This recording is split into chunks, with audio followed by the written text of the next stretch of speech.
Hi there, it's Sam from Pootles.co.uk. Thank you very much for joining me today. Today's project is this one. It's another suite. This one is called In Good Taste, and it's got a die and stamp set bundle. There's paper, which you can see here. These are the stamps and dies. There's paper and there's an embossing folder, which I haven't used on this project. I am using it on a card that I don't know if you've seen or will see. And then some wooden elements as well. And this box, it's a fold over here, and the paper wraps round. And if I just see, if I take that off, I don't know if I'm going to be able to do it. There we go. It just opens up like that. So it's a nice box, but the paper goes all the way round. It follows and tracks all the way round, so it's not separate elements, so it's one cut for the paper. Okay, so let me show you how to make it. You need a piece of cardstock that is 8 by 11 inches, 20.5 by 28.5 centimetres on the long side. And this is crumb cake. I went grey granite on this one because it matched this lovely textured brickwork paper. But I'm going for a bit more of a contrast on this one. So this is crumb cake. So on the long side, score it at 1.5, 5 1/4, 6 3/4, and 10.5 inches, which in metric is 4, 13.5, 17.5, and 27. Turn it round, and on the short side, score it at 1.5 and 6 inches, which in metric is 4 and 15.5, and then bring it back to your original position where you had it before and score it at 3/4 of an inch, going down to around the 5-inch mark, which is going to be 12.5 centimetres. So your part scoring at that point, you're not going fully, and at 6 inches. And in metric, that score line comes at 2 centimetres, and this one comes at 15.5, and I wrote 14.5, so it's 15.5 centimetres.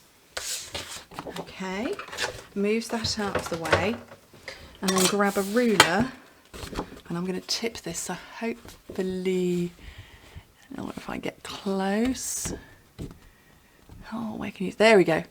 I'm going to join that score line from there to there and there to there on both of them with my ruler.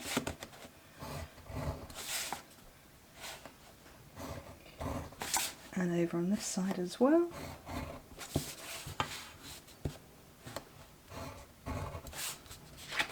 And if I bring it back up again.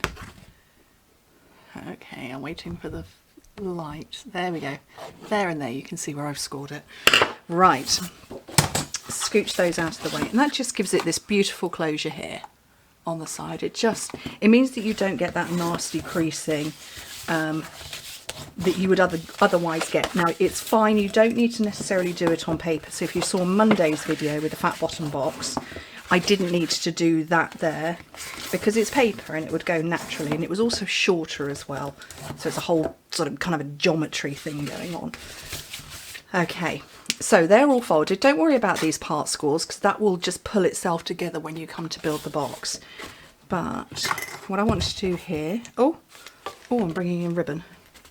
So I've got a square here, so I'm going to wedge into the square just to make a nice close, and this one.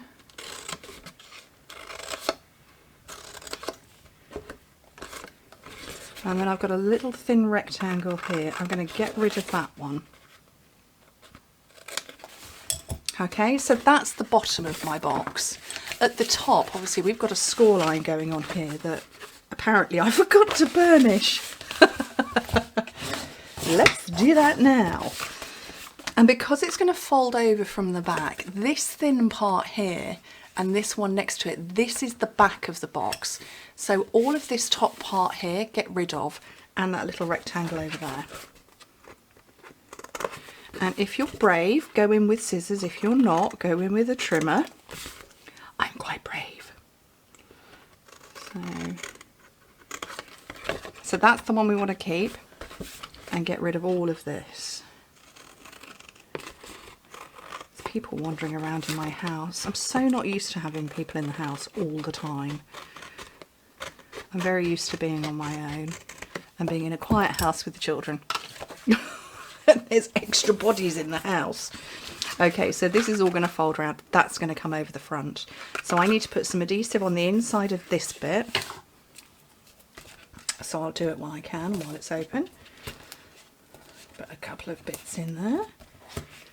And then this part here, I need to put some adhesive on there too.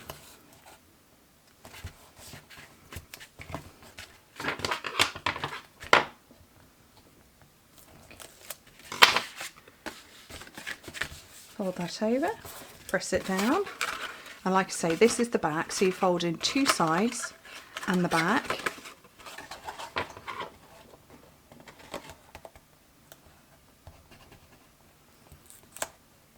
I have got such bendy nails right now. I've been doing the gel polish thing myself, but I can't build up any strength, so I've got such weak nails. They're bendy. Oh. Okay, so two sides in and the back, and that's the front. So I'm just going to press down in there, and when you push gently on the sides, those creases are naturally forming because we put the score lines in advance. So that's going to come around like that. Now let's get some paper on. This is the paper pattern I chose, so I suppose it would go that way round normally. I think it would be strange having bricks like that, but this was the pattern I was going with. So you start on the flap that comes over the front, and you just line it up so you've got an equal border all the way round. And I'm going to hold the box closed just so I can grip it easier. And then fold over and pinch with your fingers. So that's got this nice border, and I've folded it over. And I'm just now following the shape of the box to keep bringing it round. Did I say what dimensions this was? I don't think I did. The DSP is 3.5 by 12 inches, 9 by 30.5 centimetres. And obviously you can see it doesn't meet up at the front. I'm not so much the worried because that's underneath the front. So I'm going to put some glue on here, and I'm just going to cheat and go with snail just for speed purposes. And again, starting at the front, that's lined up. I'm going to put a bit on the back, bit on the bottom, some there, and again just follow it all round.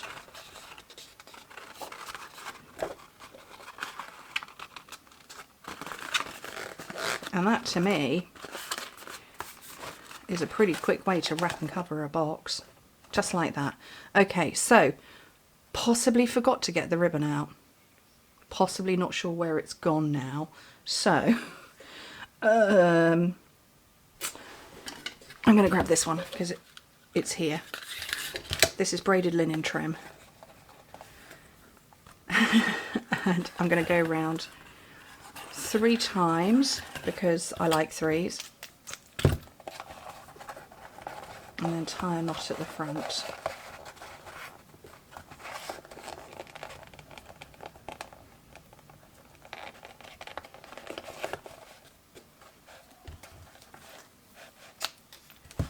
There we go, and then you can just position them as you want. This is a new ribbon, and I'm not sure what I've done with it. I probably got it prepped ready to film with something else, but I can't find it anymore. Okay, right, so let's bring in the stamps and dies.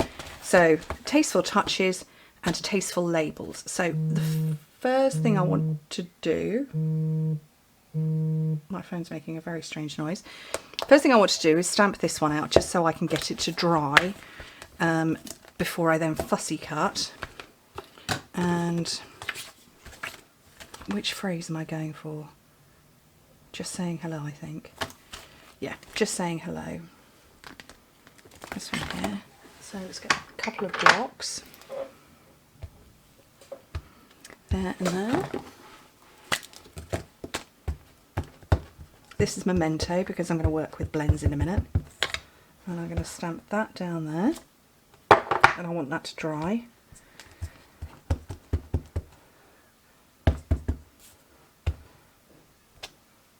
And just saying hello over there. Hack that off and pop it to one side to dry. And I'm going to choose a label. So there's loads, and some of them are stitched, some of them are, I don't know, they're ribbed, but they're sort of piped, and you can see there's stitched ones. Just brilliant. But I kind of need to choose it to fit that and fit the front of my box. And I'm fairly sure that's the one I went with, because that fits around there. And it fits on the front of my box. So yes, that must be the one. Okay, that's all good. I am organised all of the time. 90% of the time. I would say if I was organised all of the time, I'm not completely sure that would be truthful. Okay, so pop that one on there.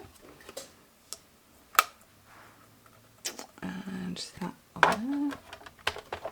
Run that through. I have my phone on silent. Apparently I have still notification vibrations on. So somebody in and out my front door. Oh, no, I need that bit. Okay. Pop those over there. And then hopefully, this should be dry now, but I'm not completely convinced it is. So I'm just going to press down on here. That should be nice and dry. And I've got, so I went Rococo Rose on this one, on this flower here, but I'm going Balmy Blue this time round. So I'm going to zoom in and I'm going to scribble all over it in the light. And I'm missing the tips of the flowers. So I say scribble all over, but I'm not doing the tips. And I would think that's probably a leaf. So that's my light. And then my dark, just at the base of those flowers, of the petals. Just at the base of those. Okay, done with that one. And I'm going to come in again with the light and go over everything, including right up to the tips.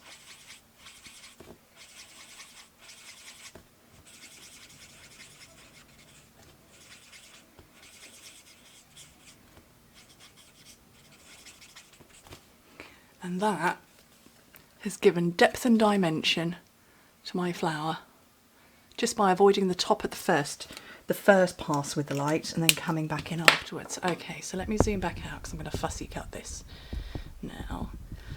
So yeah, the catalogue goes live on the 3rd of June, which is Wednesday, I think. I'm not completely sure, I remember. But yeah, 3rd of June. Or rather, I can't remember which day of the week it is. That's when it goes live. Very exciting. I love a new catalogue. I'm hoping that by now everybody's got theirs. If you haven't, or you would like a copy, let me know. I have them in French, English and German, so I can send them to the Netherlands, the UK, obviously where I'm based, France, Germany and Austria, and I'm a demonstrator that trades, or that can trade, in all 5 of those locations, and I do. I have customers from all over there, and I have direct team members from all of those places too. So I have catalogues aplenty. Okay, my fussy cutting skills are getting better. Not perfect, I've got a bit there I need to go back in and attend to, but it's getting better. And this flower, kind of, it's asking to be fussy cut, isn't it? That's not bad. Not bad for a novice. At what point can I stop saying, can I not get away with saying I'm a novice anymore? I'm not sure. Right, so I've put my dimensionals to the left and right. Oh my light, you can just believe me. To the left and right, so that they go either side of where my braided trim is and towards the bottom. And this one I'm going to aim for my dimensionals to go a bit towards the top so that it sticks on the top but it remains free underneath, like this one. So you can see the dimensionals are keeping this in place. It's not moving, but my flower's on the top. But that, I think, is pretty lovely. I'm really pleased with it. I love unusually patterned, decorated, wrapped boxes. I'm going to butcher this box just getting the ribbon back on for the photos. There we go. And I think wrapping it with the paper just gives it a slightly different edge. Get that snail to stick down a bit more on there, but I like it. I think that's really different, really unusual, and I love it. Anyway, thank you ever so much for joining me. Hope to speak to you very soon. Bye.